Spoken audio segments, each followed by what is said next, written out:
സഖി,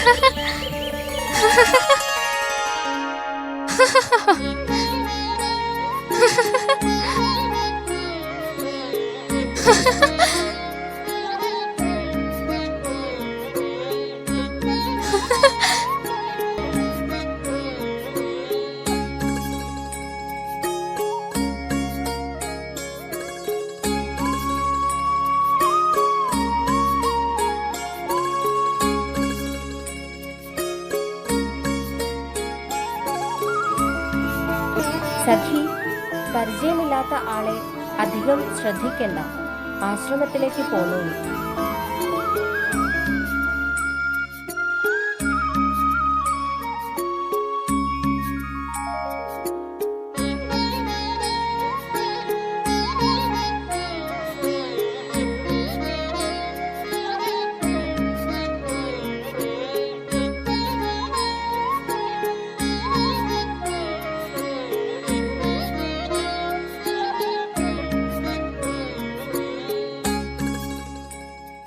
ഹേ മഹാനുഭാവ, അങ്ങ് ആരാണ്? എന്താണ് ഈ ആശ്രമ പരിസരത്ത്? ഞാൻ പുരുവംശജനായ ദുഷ്യന്തൻ. പ്രജകളുടെ സുഖാന്വേഷണത്തിന് ഇറങ്ങിയതാണ് നാം. തോഴിമാർ പറഞ്ഞതുപോലെ ഈ രാജാവ് എന്റെ മനസ്സിനെ വല്ലാതെ ഉലയ്ക്കുന്നു. ഈ ഗ്രാമത്തിൽ സുന്ദരിയായ ഭവതി എങ്ങനെ? ഇത് കണ്വാശ്രമം. കണ്ണു മഹർഷി എന്റെ താതനാണ്. ആശ്ചര്യം, ആശ്ചര്യം. ആശ്രമത്തിലേക്ക് വരുന്നവരെ സ്വീകരിക്കുക എന്നത് ആശ്രമ മര്യാദയാണ്. അങ്ങ് വന്നാലും.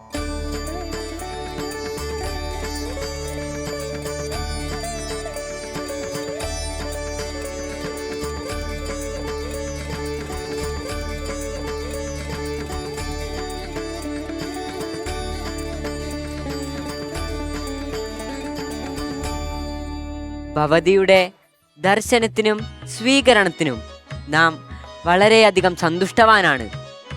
താതകണ്വൻ തീർത്ഥാടനത്തിലാണ്. അദ്ദേഹത്തിന്റെ തിരിച്ചുവരവ് അല്പം വൈകും. എത്ര വൈകിയാലും നാം അദ്ദേഹത്തെ കാണാൻ ആഗ്രഹിക്കുന്നു. ഭവാനെ കണ്ടുമുട്ടിയത് മുതൽ എന്റെ മനസ്സെന്തോ ചഞ്ചലമായതുപോലെ. കണ്ണുമഹർഷിയുടെ പുത്രിക്ക് മനസ്സിൽ ചാഞ്ചല്യമോ? അതെ, ഇതുവരെ ഇത്തരമൊരനുഭവം ഉണ്ടായിട്ടില്ല. ഭദ്രേ, ഒട്ടും സംശയിക്കരുത്. പറയാനുള്ളത് പറയാതിരുന്നാൽ പശ്ചാത്താപത്തിനിടയായിത്തീരും. സഖിമാർ പറഞ്ഞതുപോലെ ആപത്തിനെ പ്രാപിച്ചിരിക്കുന്ന പ്രജയുടെ സങ്കടത്തെ തീർക്കേണ്ടത് രാജാവിന്റെ ധർമ്മമല്ലയോ? തീർച്ചയായും അതാണ് രാജധർമ്മം. പറഞ്ഞാലും പ്രജാപരിപാലനത്തിനിറങ്ങിയ രാജാവ് തന്നെയാണ് ഇപ്പോൾ എന്റെ ദുഃഖത്തിന് നിധാനം. സഖി, ഒന്നുകൂടി വ്യക്തമാക്കിയാൽ നന്നായിരുന്നു.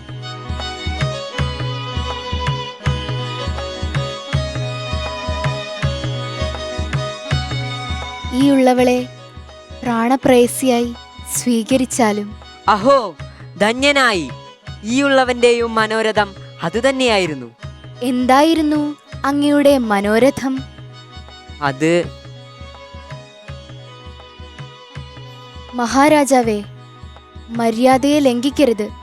ഞാൻ കാമപരവശയാണെങ്കിലും തോന്നിയതുപോലെ നടക്കുന്നവളല്ല. അല്ലയോ ബൈശീലെ, നീ ഭയപ്പെടേണ്ട.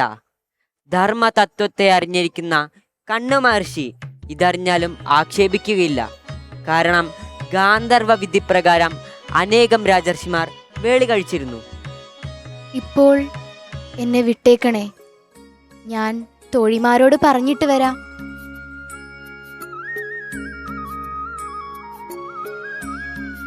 വിടൂ.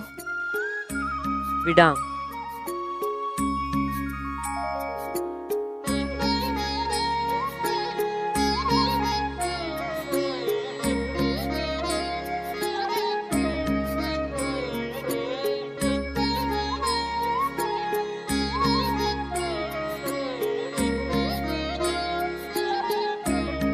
എന്റെ ദേഹസ്ഥിതി അറിയാൻ അമ്പ ഗൗതമി വരുന്നുണ്ട്.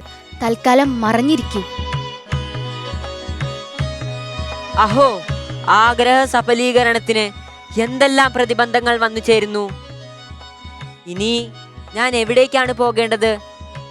അഥവാ എൻ്റെ പ്രിയതമായിരുന്ന ഈ ലതാമണ്ഡപത്തിൽ തന്നെ കുറച്ചു നേരം ഇരിക്കാം.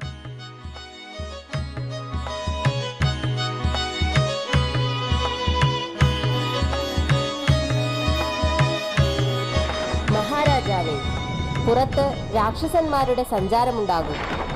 ആശ്രമത്തിലേക്ക് എഴുന്നള്ളിയാലും. ഞാനിതാ വരുന്നു.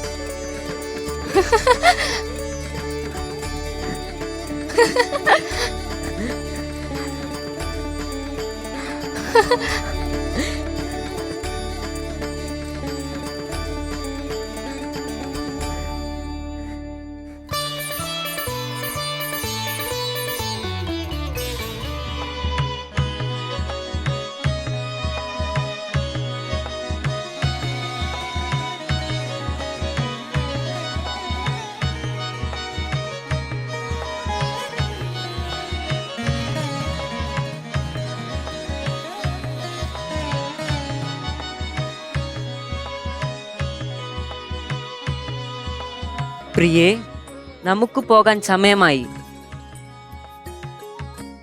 താതകണ്ണുന്റെ ആഗമനത്തിന് ശേഷം കൊട്ടാരത്തിലേക്ക് എഴുന്നള്ളിയാലും.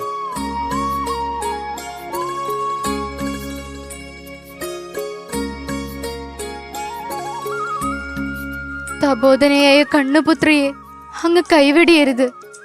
ഞാൻ കുരുവംശജനായ ദുഷ്യന്തൻ ഒരിക്കലും അധർമ്മം ചെയ്യില്ല. എൻ്റെ ഓർമ്മയ്ക്കായി നാമാങ്കീതമായ അങ്കുലേഖം ഇരിക്കട്ടെ.